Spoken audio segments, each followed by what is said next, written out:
2023-24 విద్యా సంవత్సరానికి గాను 10వ తరగతిలో ఉత్తీర్ణులైన విద్యార్థులకు బహుమతులు ప్రదానం చేశారు వి సపోర్ట్ చారిటబుల్ ట్రస్ట్ నిర్వాహకురాలు.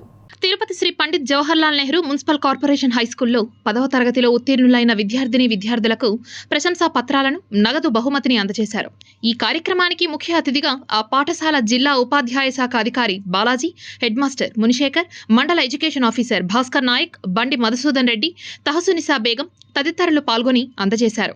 అంతకుముందు వారు మీడియాతో మాట్లాడుతూ బాల్యం నుండి విద్యను అలవర్చుకుంటే భవిష్యత్తులో ఉన్నత శిఖరాలకు అధిరోహించేలా విద్య తీసుకువెళ్తుందని, అందుకు చిన్న వయసు నుంచి చదువుపై ప్రత్యేక శ్రద్ధ వహించి చదువులో రాణించాలని, విద్యార్థులు ఆ దిశగా అడుగులు వేయాలని కోరారు. ఈ రోజు వి సపోర్ట్ చారిటబుల్ ట్రస్ట్ 590 మార్కులు 600 వచ్చిన విద్యార్థులకి ఫస్ట్, సెకండ్, థర్డ్ అనేదే కాకుండా ప్రతి స్కూల్లో అర్బన్ మండల పరిధిలో ఉండే ప్రతి స్కూల్ విద్యార్థులకి, అలాగే మండలంలో ఉండే ఫస్ట్, సెకండ్, థర్డ్ వచ్చిన మొత్తం 27 మంది విద్యార్థులకి ఈ రోజు వాళ్ళకి అభినందన సభ ఏర్పాటు చేయడం జరిగింది. మన పాఠశాలలో ఉన్న అందరూ విద్యార్థులు చేరడానికి కానీ, పేద విద్యార్థులే మార్కులు రావు అనే అపోహ తొలగిపోవడానికి కానీ ఇది చాలా ఉపయోగపడుతుంది. దానికి చాలా సంతోషమైన విషయం ఇది.